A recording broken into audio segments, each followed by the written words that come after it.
Digital Maharashtra news चॅनलला like, share आणि subscribe करा आणि मिळवा आपल्या परिसरातील ताज्या घडामोडी आणि महत्त्वाच्या अपडेट्स।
वहाँ से उस दिन बोला तो बोलते फॉरेस्ट वाले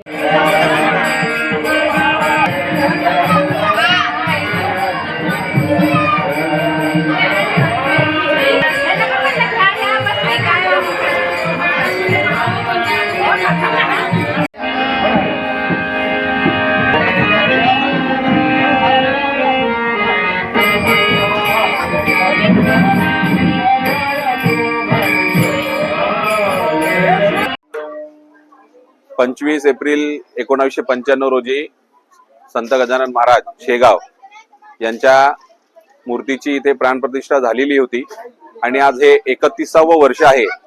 सालाबादप्रमाणे इथे भंडारा असतो, येथील सर्व नागरिक दर्शनाचा लाभ रोजच घेत असतात, पण या वर्षी हा उत्सव खूप थाटामाटात आम्ही साजरा करत असतो आणि सगळे गजानन भक्त सेवेकरी येऊन या कार्यक्रमाला सहभागी होतात आणि एक खूप चांगला निरोप आपण यांना सगळ्यांना देत असतो की बाबा दरवर्षी आपण हा सण साजरा केल्याच्या नंतर संत गजानन महाराजांनी ज्या ज्या शिकवणी आपल्याला दिलेल्या आहेत त्या वर्षभर आपण कुठेतरी शिदोरी म्हणून ठेवत असतो आणि त्यांची शिकवण आपण वर्षभर टिकवत असतो आणि परत रिचार्ज जसा संपला तसा आपण रिचार्ज करतो। तसाच पुन्हा दरवर्षी हनुमान जयंतीच्या दिवशी आपण इथे वर्धापन दिन साजरा करतो आणि परत आपला रिचार्ज करून घेतो। जय गजानन।